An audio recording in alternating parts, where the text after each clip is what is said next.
ಆತ್ಮೀಯ ರೈತ ಬಾಂಧವರೇ ಹಾಗೂ ಕಿಸಾನ್ವಾಣಿ ಕೃಷಿ ರಂಗ ಕಾರ್ಯಕ್ರಮ ಕೇಳುಗರೆ, ಇವತ್ತು ನನ್ನ ಜೊತೆ ಕಡೂರು ತಾಲೂಕು ತೋಟಗಾರಿಕೆ ಇಲಾಖೆಯ ಹಿರಿಯ ಸಹಾಯಕ ತೋಟಗಾರಿಕೆ ನಿರ್ದೇಶಕರಾದ ಶ್ರೀ ಜಯದೇವ್ ಅವರು ನಮ್ಮ ಜೊತೆಗಿದ್ದಾರೆ. ಇವರು ಈಗ ಏನು ತೆಂಗಿನ ಬೆಳೆ, ಆ ಒಂದು ಪ್ರದೇಶದಲ್ಲಿ ಜಾಸ್ತಿ ತೆಂಗು ಬೆಳೀತಕ್ಕಂಥ ಒಂದು ಪ್ರದೇಶನೂ ಹೌದು, ಜೊತೆಗೆ ಎಲ್ಲ ಒಂದು ತೋಟಗಾರಿಕೆ ಬೆಳೆ ಕೃಷಿ ಬೆಳೆಗೆ ಕೂಡ ಅವಕಾಶ ಇದೆ ಅಂಥ ಒಂದು ಪ್ರದೇಶ. ಈಗ ನಾವು ಪ್ರಮುಖವಾಗಿ ಹೇಳೋದಾದರೆ ತೆಂಗಿನ ಬೆಳೆಯಲ್ಲಿ ಪ್ರಮುಖವಾದ ಕೀಟಗಳು ಮತ್ತು ರೋಗಗಳು ಯಾವ್ಯಾವ ಬರ್ತವೆ, ಮತ್ತು ಅದರ ಒಂದು ಸಮಗ್ರ ನಿರ್ವಹಣೆ ಆಗಿರಲಿ, ಮತ್ತು ರಾಸಾಯನಿಕ ಆಗಿರಲಿ, ಸಾವಯವ ಕ್ರಮದಲ್ಲಿ ನಾವು ಯಾವ ರೀತಿಯಿಂದ ನಿರ್ವಹಣೆ ಮಾಡಬೇಕು ಅನ್ನೋದನ್ನು ಇವತ್ತು ನಾವು ಮಾಹಿತಿ ಪಡೆದುಕೊಳ್ಳೋಣ. ಭದ್ರಾವತಿ ಆಕಾಶವಾಣಿ FM ಕೇಂದ್ರಕ್ಕೆ ತಮಗೆ ಸ್ವಾಗತ ಕೋರುತ್ತಾ. ನಮಸ್ಕಾರ ಸರ್. ನಮಸ್ಕಾರ ಸರ್. ನಮಸ್ಕಾರ. ಹೇಳಿ, ಈ ಒಂದು ತೆಂಗಿನ ಬೆಳೆಯ ಚಿತ್ರಣಕ್ಕೆ ಬಂದರೆ ಸಂಕ್ಷಿಪ್ತವಾಗಿ ಜಿಲ್ಲೆಯ ಒಂದು ಚಿತ್ರಣ ಯಾವ ರೀತಿಯಿಂದ ಇದೆ ಸರ್ ಚಿಕ್ಕಮಗಳೂರು ಜಿಲ್ಲೆಯಲ್ಲಿ? ಈಗ ನಮ್ಮಲ್ಲಿ ಚಿಕ್ಕಮಗಳೂರು ಜಿಲ್ಲೆನಲ್ಲಿ ಕಡೂರು ಮತ್ತೆ ತರೀಕೆರೆ, ಅಜ್ಜಂಪುರ ಮತ್ತೆ ಪಾರ್ಟ್ ಆಫ್ ಚಿಕ್ಕಮಗಳೂರು ತಾಲೂಕು, ಇಲ್ಲಿ ಮಾತ್ರ ತೆಂಗು ಪ್ರದೇಶ ಇದೆ. ಇನ್ನು ಉಳಿದಿದ್ದು 4 ತಾಲೂಕುಗಳಲ್ಲಿ ತೆಂಗು ಸುಮ್ಮನೆ ಮನೆ ಮುಂದೆ 2 ಗಿಡ ಅನ್ನೋ ತರಕ್ಕಿದೆ. ಅದು ತೆಂಗು ಪ್ರದೇಶ ಅಲ್ಲ, ಅದೆಲ್ಲ ಮಲೆನಾಡು ಪ್ರದೇಶ ಆಗಿರುತ್ತೆ. ಈಗ ನಮ್ಮ ಕಡೂರಿಗೆ ಬಂದರೆ ನಮ್ಮಲ್ಲಿ 81,000 ಜನ ರೈತರು ತೆಂಗುನ 31,000 ಹೆಕ್ಟೇರ್ ಪ್ರದೇಶದಲ್ಲಿ ನಮ್ಮಲ್ಲಿ ತೆಂಗನ್ನ ನಾವು ಬೆಳೀತಾ ಇದ್ವಿ. ಇದು ಭಾಳ ವರ್ಷಗಳಿಂದ ನಾವು ತೆಂಗನ್ನ ಬೆಳ್ಕೊಂಡು ಬಂದಿದ್ವಿ. ಮೊದಲು ಅಡಿಕೆ ಬರೋದಕ್ಕಿಂತ ಮುಂಚೆಯಿಂದ ಕೂಡ ನಮ್ಮಲ್ಲಿ ತೆಂಗು ಭಾಳನೇ ಚೆನ್ನಾಗಿತ್ತು.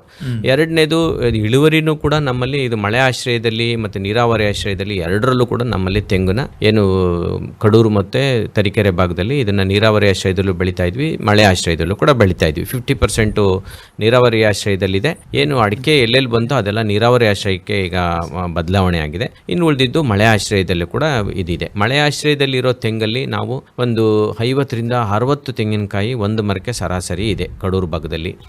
ಮತ್ತು ನೀರಾವರಿ ಭಾಗದಲ್ಲಿ 120ರಿಂದ 180, 200 ಕಾಯಿನ ನೀರಾವರಿ ಭಾಗದಲ್ಲಿ ತೆಗೆಯುವಂಥ ರೈತರು ಕೂಡ ನಮ್ಮಲ್ಲಿ ಇವತ್ತಿದ್ದಾರೆ. ಎಳ್ನೀರೆಲ್ಲ ತೆಗೆಯೋರೆಲ್ಲ 150ರಿಂದ 175 ಎಳ್ನೀರು ಒಂದು ಮರಕ್ಕೆ ನಾನು ನಿಮಗೆ ಸರಾಸರಿ ಕೂಡ ಹೇಳ್ತಾ ಇದ್ದೀನಿ. ನಮ್ಮಲ್ಲಿ ನೋಡಿ, ಈಗ ಬೈಗೋಳಿಗಾಗಿ 57,000 ಹೆಕ್ಟೇರ್ ಪ್ರದೇಶದಲ್ಲಿ 31,000 ಹೆಕ್ಟೇರ್ ಪ್ರದೇಶ ನಮ್ಮಲ್ಲಿ ತೆಂಗೇ ಇದೆ.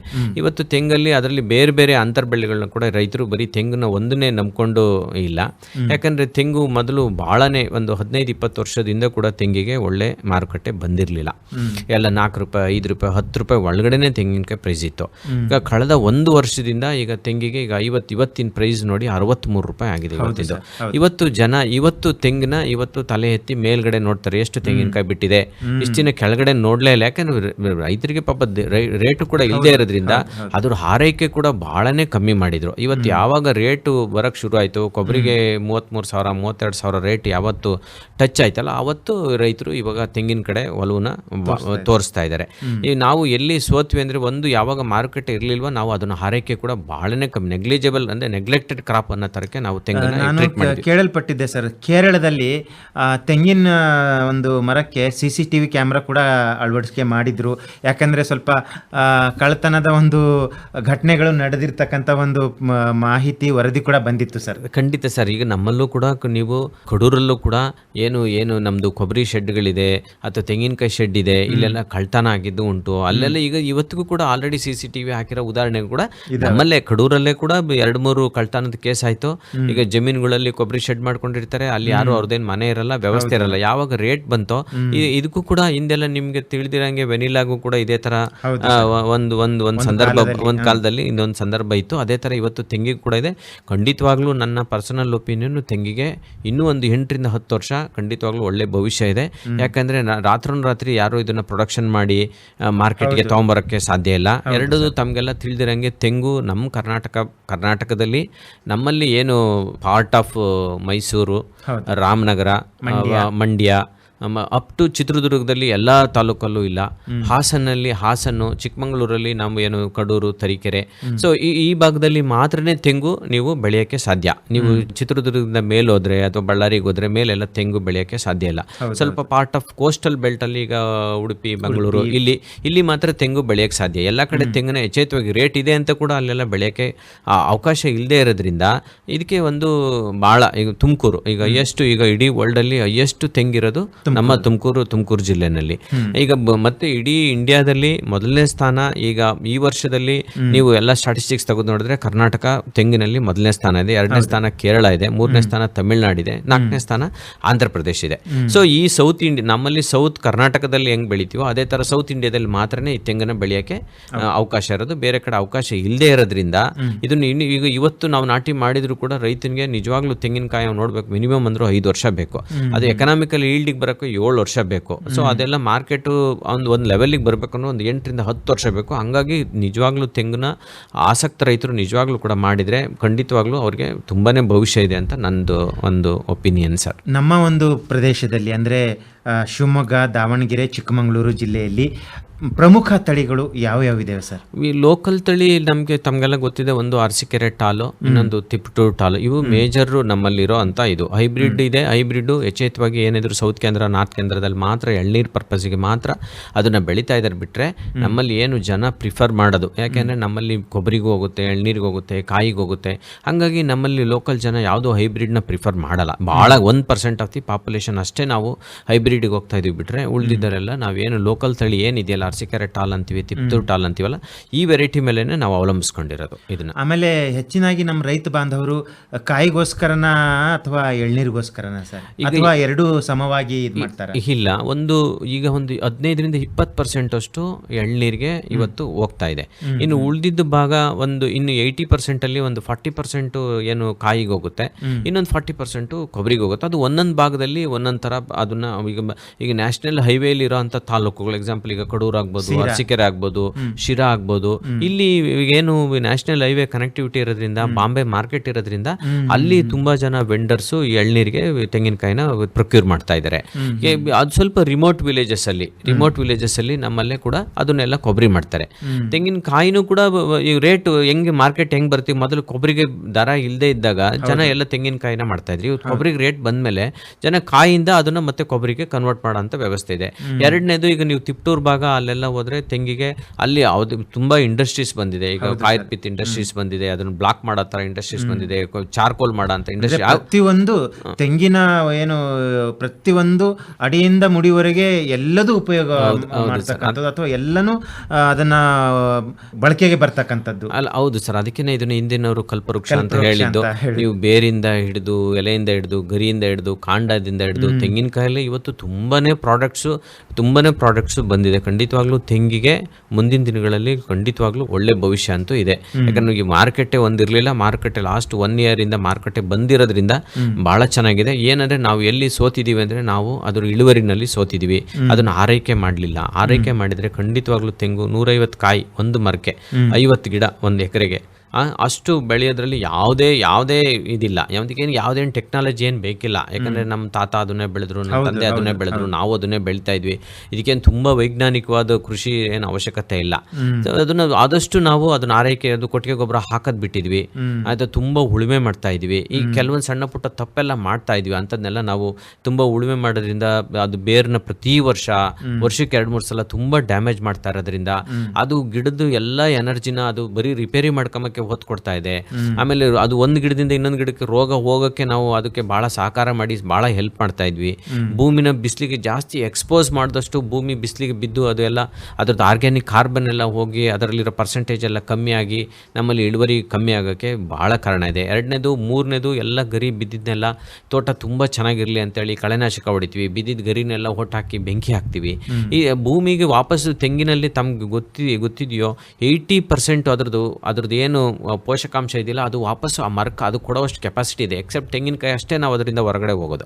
ಆದರೆ ನಾವೇನು ಮಾಡ್ತಿದ್ವಿ, ಅದು ಬಿದ್ದಿದ್ದು ಒಂಬಾಳೆ ಆಗ್ಬೋದು, ಗರಿ ಆಗ್ಬೋದು, ಕಾಯಿ ಆಗ್ಬೋದು, ಚಿಪ್ ಆಗ್ಬೋದು, ಎಲ್ಲನೂ ಸುಟ್ಟಾಕೋದ್ರಿಂದ ಹೊರಗೆ ಹೋಗೋದ್ರಿಂದ ಗಿಡ ಮತ್ತು ಅಡಿಷನಲ್ ನಾವು ಯಾವುದೇ ಸಾವಯವನ ಆ್ಯಡ್ ಮಾಡಲ್ಲ. ಅದರೊಳಗಡೆ ಹಿಂದೆಲ್ಲ ಏನು ಮಾಡ್ತೀವಿ, ಹೆಸರು ಬೆಳೀತಾ ಇದ್ರು, ಅಲಸಂದೆ ಬೆಳೀತಾ ಇದ್ರು, ಸೆಣಬು ಹಾಕ್ತಾ ಇದ್ರು. ಈಗ ಅದು ಯಾವುದು ಬಿಟ್ಟು ಎಲ್ಲ ಟ್ರಾಕ್ಟರ್ ಹೊಡೆದು ನೀಟಾಗಿ ಇಡಬೇಕು ಅಂತ ಹೇಳಿ ನಾವು ಎಲ್ಲ ಈ ಥರ ಬ್ಯಾಡ್ ಪ್ರಾಕ್ಟೀಸಸ್ನ ಮಾಡೋದ್ರಿಂದ ನಾವು ಆ ಇಳುವರಿನಲ್ಲಿ ಭಾಳ ಭಾಳ ಹಿಂದೆ ಬಿದ್ದಿದ್ವಿ.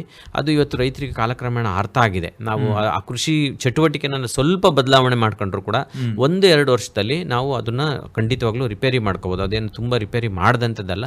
ನಾವು ಒಂದು ಸಾವಯವ ಅಂಶನ ಭೂಮಿಗೆ ಜಾಸ್ತಿ ಆಡ್ ಮಾಡಬೇಕು, ಜಾಸ್ತಿ ಭೂಮಿನ ಉಳುಮೆನ ಮಾಡಬಾರ್ದು. ಆಮೇಲೆ ನೀರಾವರಿ ವ್ಯವಸ್ಥೆನ ತೆಂಗಿನ ಬರೀ ಮಳೆ ಆಶ್ರಯಕ್ಕೆ ಇಟ್ಕೊಂಡಿದ್ವಿ. ಅದು ಬಿದ್ದಿದ್ದ ತೆಂಗಿನಕಾಯಿ ತಗೊಂಬರಕ್ಕಷ್ಟೇ ನಾವು ಅದನ್ನ ಮೀಸಲು ಮಾಡಿ ಇಟ್ಕೊಂಡಿದ್ವಿ. ಅದನ್ನ ನಾವು ಖಂಡಿತವಾಗ್ಲೂ ಅದನ್ನ ತಪ್ಪಿಸ್ಬೇಕು. ಅದಕ್ಕೂ ಏನು ಅಡಿಕೆಗೆ ನೋಡಿ, ಅಡಿಕೆ ಅದ್ರೊಳಗಡೆ 2 ಲೈನ್ ಅಡಿಕೆ ಹಾಕಿದ್ರೆ ಅಡಿಕೆಗೆ ಡ್ರಿಪ್ ಮಾಡಿ ನೀರು ಕೊಡ್ತೀವಿ, ತೆಂಗಿನ ಗಿಡಕ್ಕೆ ನೀರು ಕೊಡಲ್ಲ. ನಮ್ದು ಇಂಥ ಮನೋಭಾವ ಇದೆ. ಅಲ್ಲ, ಈಗ ಸ್ವಲ್ಪ ಈ ಒಂದು ದರ ಜಾಸ್ತಿ ಆಗಿದ್ದಕ್ಕೆ ನಾವು ನೋಡ್ತಾ ಇದ್ದೀವಿ ಸರ್, ಬೆಂಗಳೂರಿಂದ ಬೀರೂರು ಬರೋ ಒಂದು ಜಾಗದಲ್ಲಿ ತೋಟಗಳು ಎಲ್ಲ ಸ್ವಚ್ಛ ಕಾಣ್ತಾ ಇದ್ದಾವೆ. ಹೌದು, ಖಂಡಿತ ನಿಜ. ಇಂಥ ಸಣ್ಣ ಕೃಷಿ ಚಟುವಟಿಕೆನ ತುಂಬ ತೆಂಗಿಗೆ ನೋಡಿ, ತುಂಬ ಇನ್ವೆಸ್ಟ್ಮೆಂಟ್ ಬೇಡ, ತುಂಬ ಶ್ರಮ ಬೇಡ, ತುಂಬ ಕಮಿಟ್ಮೆಂಟ್ ಬೇಡ, ತುಂಬ ಲೇಬರ್ಸ್ ಕೂಡ ಅಲ್ಲಿ ಅವಶ್ಯಕತೆ ಇಲ್ಲ. ಆಮೇಲೆ ತೆಂಗಿನಕಾಯಿ ಕೀಳಕ್ಕೂ ಕೂಡ ಇವತ್ತೆಲ್ಲ ಅದನ್ನು ಹತ್ತಕ್ಕೆಲ್ಲ ಮಿಷನ್ಸ್ ಬಂದಿದೆ, ತೆಂಗಿನಕಾಯಿ ಸುಲಿಯಕ್ಕೆ ಮಿಷನ್ಸ್ ಬಂದಿದೆ, ಎಲ್ಲ ಕೊಬ್ಬರಿ ಪೌಡ್ರ್ ಮಾಡಕ್ಕೆ ಮಿಷನ್ಸ್ ಬಂದಿದೆ. ಆಮೇಲೆ ಮಾರುಕಟ್ಟೆ ನಿಮ್ಮ ಮನೆ ಬಾಗಿಲಿಗೆ ಬಂದು ಜನ ತಗೊಂಡು ಹೋಗುವಂತ ವ್ಯವಸ್ಥೆ ಇದೆ. ಎಣ್ಣೆ ದರ ಕೂಡ ಜಾಸ್ತಿ, ಎಣ್ಣೆ ದರ ಕೂಡ ನೀವು 150 ರೂಪಾಯಿ ಇದ್ದಿದ್ದು ಇವತ್ತು 400 ರೂಪಾಯಿ, 450 ರೂಪಾಯಿ ಕೊಬ್ಬರಿ ಎಣ್ಣೆ ಆಗಿದೆ. ಆಮೇಲೆ ತುಂಬಾ ಕೊಬ್ಬರಿ ಎಣ್ಣೆನ ತುಂಬಾ ಮೆಡಿಸಿನಲ್ ಪರ್ಪಸ್ಗೂ ಕೂಡ ತುಂಬಾ ಜನ ಅದನ್ನ ಆಯುರ್ವೇದಿಕ್ ಒಂದು ವ್ಯವಸ್ಥೆಯಲ್ಲಿ ಉಪಯೋಗಿಸ್ತಾ ಇದ್ದಾರೆ. ತುಂಬಾ ಎಣ್ಣೆನ ಅದನ್ನ ಯೂಸ್ ಮಾಡ್ತೀವಿ. ಜನಗಳಿಗೆ ಇವತ್ತು ಅವೇರ್ನೆಸ್ ಕೂಡ ತುಂಬಾ ಬಂದಿದೆ. ತುಂಬಾ ಜನ ಎಡಿಬಲ್ ಆಯಿಲ್, ಈಗ ಗ್ರೌಂಡ್ ನಟ್ ಆಯಿಲ್ ಇಂದ ಈಗ ಕೊಬ್ಬರಿ ಎಣ್ಣೆಗೆ ಕೂಡ ಮೊದಲೆಲ್ಲ ಬರೀ ಸೌತ್ ಕೇಂದ್ರ, ನಾರ್ತ್ ಕೇಂದ್ರದಲ್ಲಿ ಮಾತ್ರ ಎಣ್ಣೆನ ಯೂಸ್ ಮಾಡ್ತಾ ಇದ್ರು. ಇವತ್ತು ಅಡಿಗೆ ಎಣ್ಣೆನಲ್ಲೂ ಕೂಡ ಕೊಬ್ಬರಿ ಎಣ್ಣೆ ಯೂಸ್ ಮಾಡ್ತೀವಿ. ಕೊಬ್ಬರಿನ ತೆಂಗಿನಕಾಯಿನ ಇವತ್ತು ತುಂಬಾ ಯಥೇಚ್ಛವಾಗಿ ಬಳಸೋ ಅಂತ ಜ್ಞಾನ ನಮ್ಮ ಜನಗಳಲ್ಲಿ ಬಂದಿರೋದ್ರಿಂದ ಅದಕ್ಕೆ ಬೇಡಿಕೆ ಕೂಡ ಜಾಸ್ತಿ ಆಗಿದೆ. ನಮ್ಮಲ್ಲಿ ಪ್ರೊಡಕ್ಷನ್ನೇ ಇಲ್ಲ. ಈಗ 20, 30, 40 ಕಾಯಿಗೆ ಬಂದಿದ್ದೀವಿ ನಾವು. 150 ಕಾಯಿ 200 ಕಾಯಿ ತೆಗೆಯೋಂಥ ಜಾಗದಲ್ಲಿ ಅದ್ರದ್ದು ಆರೈಕೆನೇ ತುಂಬ ಬಿಟ್ಬಿಟ್ಟು, ಹಾಗಾಗಿ ಎಲ್ಲಿ ನಾವು ನೆಗ್ಲೆಕ್ಟ್ ಮಾಡಿದ್ವಿ, ಯಾವಾಗ ಬೆಳೆಗೆ ನಾವು ಪೋಷಕಾಂಶ ಕೊಡೋದು ನಿಲ್ಲಿಸಿದ್ವೋ ಅಲ್ಲಿ ರೋಗ ಕೀಟ ಬರೋಕ್ಕೆ ಅದು ಶುರು ಆಯಿತು. ಈಗ ನೀವು ಕರೋನಾ ಬಂದಾಗಲೂ ನೀವು ಊಟ ತಿಂದು ಯಾರಿಗೆ ಇಮ್ಯೂನ್ ಸಿಸ್ಟಮ್ ಚೆನ್ನಾಗಿದೆಯೋ ಅವರೆಲ್ಲ ಬದುಕೊಂಬಿಟ್ರು.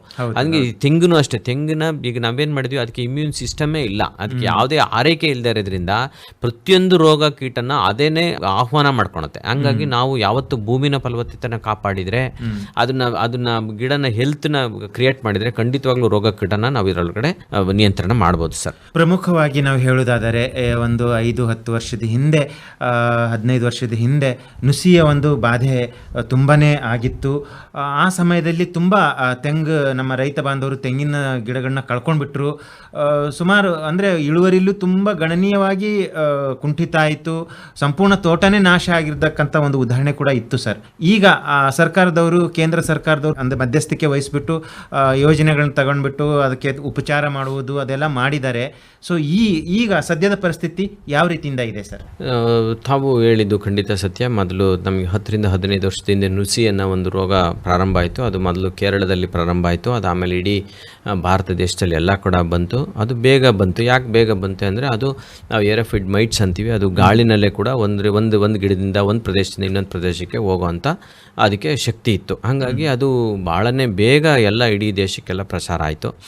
ಎರಡನೇದು, ಅದು ಏನು ಉಷ್ಣಾಂಶ ಎಲ್ಲಿ ಜಾಸ್ತಿ ಇರುತ್ತೆ, ಬಿಸಿಲು ಎಲ್ಲಿ ಜಾಸ್ತಿ ಇರುತ್ತೋ ಅದ್ರದ್ದು ಆ ಲೈಫ್ ಸೈಕಲ್ಲೇ 6-7 ದಿನಕ್ಕೆ ಅದು ಬಂದುಬಿಡ್ತು. ಹಾಗಾಗಿ ಅದು ಬೇಗ ಎಲ್ಲ ಕಡೆಯೂ ಪ್ರಚಾರ ಆಯಿತು.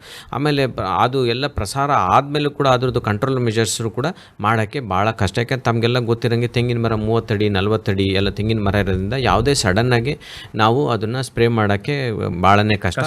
ಅವತ್ತು ವ್ಯವಸ್ಥೆ ಕೂಡ ನಮ್ಮಲ್ಲಿ ಇರಲಿಲ್ಲ. ಇವತ್ತು ಸ್ಪ್ರೇ ಮಾಡೋಕ್ಕೆ ದೋಟಿ ಇದೆ, ಪವರ್ ಸ್ಪ್ರೇಯಿಂಗ್ ಮಿಷನ್ಸ್ ಬಂದಿದೆ, ಅಂತ ಸ್ಟ್ರಾಂಗ್ ಕೆಮಿಕಲ್ಸ್ ಕೂಡ ಇವತ್ತೆಲ್ಲ ನಮ್ಮಲ್ಲಿ ಇತ್ತು. ಅವತ್ತು ಏನಿರಲಿಲ್ಲ. ಈ ಏರೋಫಿಡ್ ಮೈಟ್ಸ್ ನೋಡಿ, ನ್ಯಾಚುರಲ್ ಆಗಿ ಅದು ಏಪ್ರಿಲ್, ಮೇ, ಜೂನಲ್ಲಿ ಭಾಳನೇ ಜಾಸ್ತಿ ಇರುತ್ತೆ. ಮಳೆ ಬಂದಾಗ ಟೆಂಪ್ರೇಚರು ಕಮ್ಮಿ ಆಗುತ್ತೆ, ನೀರು ಬೀಳುತ್ತೆ. ಆ ನೀರು ಬಿದ್ದಾಗ ಅದೆಲ್ಲ ಆಟೋಮೆಟಿಕ್ಕಾಗಿ ನ್ಯಾಚುರಲ್ ಆಗಿ ವಾಶ್ ಔಟ್ ಆಗುತ್ತೆ, ಕಂಟ್ರೋಲ್ ಆಗುತ್ತೆ. ಮತ್ತು ಯಾವಾಗ ಟೆಂಪ್ರೇಚರ್ ಕಮ್ಮಿ ಆಗುತ್ತೋ ಆವಾಗ ಅದ್ರ ಲೈಫ್ ಸೈಕಲ್ ಕೂಡ ಲಾಂಗ್ ಆಗಿ 7 ದಿನಕ್ಕೆ ಅದ್ರ ಲೈಫ್ ಸೈಕಲ್ ಮುಗಿಯೋದು 21 ದಿನ ಆಗುತ್ತೆ. ಸೊ ಹಿಂಗಾಗಿ ಅದು ನ್ಯಾಚುರಲ್ ಆಗೇನೆ ದೈವದತ್ತವಾಗಿ ಕೂಡ ಅದು ಕಂಟ್ರೋಲ್ಗೆ ಬಂದಿದೆ. ಅದೇ ಥರ ಇವಾಗ ನೋಡಿ, ಅದು ನ್ಯಾಚುರಲ್ ಆಗಿ ಕಂಟ್ರೋಲ್ ಆಯಿತು. ಅದು ಮತ್ತೆ ಸರ್ಕಾರದಿಂದ ಕೂಡ ಹಲವಾರು ಯೋಜನೆ ರೂಪಿಸಿದ್ರು, ಅದಕ್ಕೆ ರೂಟ್ ಇಂಜೆಕ್ಷನ್ ಮಾಡಿದ್ರು, ಸ್ಪ್ರೇ ಮಾಡಿದ್ರು, ಹೈಜೆನಿಕ್ ಇಡಬೇಕು ಅಂತ ಜನಗಳಿಗೆ ಭಾಳ ಅವೇರ್ನೆಸ್ ಕೂಡ ನಾವೆಲ್ಲ ಕ್ರಿಯೇಟ್ ಮಾಡಿದ್ವಿ. ಅದೇ ಥರ ನೋಡಿ, ಇವಾಗ ಮತ್ತೆ ರೇಟ್ ಯಾವಾಗ ಕೆಳಗಡೆ ಹೋಯ್ತೋ, ಯಾವಾಗ ಆರೈಕೆ ಕಮ್ಮಿ ಆಯಿತೋ, ಈಗ ನೋಡಿ ತೆಂಗಿಗೆ ಒಂದು ಒಂದು 3-4 ಕೀಟಗಳು, ಒಂದು 3-4 ರೋಗಗಳು ಭಾಳನೇ ಬಾಧೆ ಮಾಡ್ತಾ ಇದೆ. ಅದರಲ್ಲಿ ಈಗ ನೋಡಿ ಇಂಪಾರ್ಟೆಂಟು ತಮಗೆಲ್ಲ ಗೊತ್ತಿರೋಂಗೆ ಒಂದು ಬ್ಲಾಕ್ ಹೆಡೆಡ್ ಕ್ಯಾಟರ್ಪಿಲ್ಲರ್ ಅಂತ, ಇನ್ನೊಂದು ರೋಗಸ್ ವೈಟ್ ಫ್ಲೈ ಅಂತ, ಇನ್ನೊಂದು ತಮಗೆಲ್ಲ ಗೊತ್ತು ಅದು ರೈನೋಸಾರಸ್ ಬೀಟ್ಲ್ ಅಂತ, ಇನ್ನೊಂದು ರೆಡ್ ಪಾಮ್ ವಿವಿಲ್ ಅಂತ. ಇವು 4 ಹುಳಗಳು ಪ್ರಮುಖ ಕೀಟಗಳು.